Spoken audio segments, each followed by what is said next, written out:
Kottappuram saint Michael's കത്തീഡ്രലിലെ വിശുദ്ധവാര തിരുക്കർമ്മങ്ങളോടനുബന്ധിച്ച് ഇന്ന് രാവിലെ 7:30 തൈല പരികർമ്മ പൂജ നടന്നു.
രൂപത അധ്യക്ഷൻ അംബ്രോസ് പുത്തൻവീട്ടിലിന്റെ മുഖ്യ കാർമ്മികത്വത്തിൽ രൂപതയിലെ എല്ലാ വൈദികരും ചേർന്ന് ദിവ്യബലി അർപ്പിച്ചു.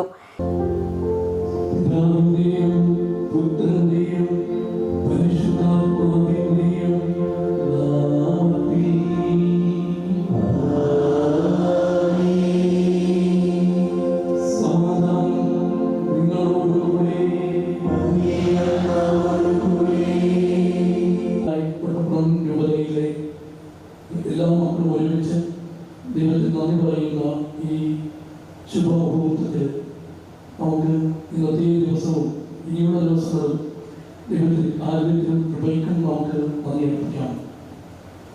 നമ്മളെല്ലാവരെയും അഭിഷേകം ചെയ്തതിന് നമുക്ക് ദൈവത്തിന് നന്ദി പറയാം. ദൈവത്തിന് ഏറ്റവും പ്രിയപ്പെട്ട മക്കളായി അയിലത്താല് നാം ഓരോരുത്തരും പരിശുദ്ധരാക്കപ്പെട്ടവരാണ്. ആയതിനാൽ ഈ വലിയ സൗഭാഗ്യത്തെ ഓർത്ത് നമുക്ക് ദൈവത്തിന് നന്ദി പറയാം. നമുക്കെല്ലാവർക്കും പുരോഹിതരെ നൽകിയതിന് പൗരോഹിത്യം ഈശോയുടെ ഹൃദയത്തിൽ നിന്നും പുറപ്പെടുന്ന ആ സ്നേഹമാണ് എന്ന് മനസ്സിലാക്കിക്കൊണ്ട് വൈദികരെ തൻ്റെ ജീവിതത്തോട് ചേർന്ന് ജീവിക്കുവാനായിട്ട് നൽകിയതിനോർത്ത് നന്ദി പറയാം. ഇന്ന് ഇവിടെയായിരിക്കുന്ന എല്ലാ വൈദികർക്കും, പ്രത്യേകിച്ച് ഒറ്റപ്പുറം രൂപതയിൽ സേവനം ചെയ്യുന്ന എല്ലാ വൈദികർക്കും ഇന്ന് ഇവിടെയായിരിക്കുന്നവർക്കും പ്രത്യേകമായിട്ട് ദൈവാനുഗ്രഹം ഉണ്ടാകട്ടെ എന്ന് ആശംസിക്കുന്നു. നിങ്ങൾക്കെല്ലാവർക്കും എല്ലാവരുടെയും പേരിൽ അഭിനന്ദനങ്ങളും നന്ദിയും രേഖപ്പെടുത്തുകയാണ്. ഇന്നത്തെ ദിവസം 4 വൈദികർ പൗരോഹിത്യത്തിന് 10ാം വാർഷികം ആഘോഷിക്കുന്നുണ്ട്. ബഹുമാനപ്പെട്ട മിഥുനച്ഛൻ, ബഹുമാനപ്പെട്ട ജോജോ അച്ഛൻ, ബഹുമാനപ്പെട്ട ടോണി പേരത്തച്ഛൻ, ബഹുമാനപ്പെട്ട ശ്രീ കഥാർത്ഥൻ, 4 പേർക്കും പ്രത്യേകമായിട്ട് കൂടുതലായി ദൈവാനുഗ്രഹം ഉണ്ടാകട്ടെ. അതുപോലെ ദൈവം നൽകിയ കഴിഞ്ഞ വർഷങ്ങളിൽ ദൈവം നൽകിയ എല്ലാ അനുഗ്രഹം ദിവ്യബലി മധ്യേ ജ്ഞാനസ്നാനം, സ്ഥൈര്യലേപനം, തിരുപ്പട്ടം, രോഗീലേപനം എന്നീ കൂദാശകൾ നൽകുന്നതിനാവശ്യമായ തൈലം ആശീർവദിച്ചു. വൈകിട്ട് 5:30 തിരുവത്താഴ പൂജ, പാദക്ഷാളന കർമ്മം എന്നിവ നടക്കും. Bishop doctor Joseph Karikkassery, cathedral വികാരി റവറൻഡ് ഡോക്ടർ ഡൊമിനിക് പിൻഹീറോ, സഹവികാരിമാരായ father Nikhil Muttikkal, father Tony Kunnathur, Kottappuram രൂപത വികാരി general monsignor Rocky Roby Kalathil, chancellor reverend doctor Helvas Rosario, procurator father Joby Kattassery, bishop secretary father Bion Thomas എന്നിവർ നേതൃത്വം നൽകി.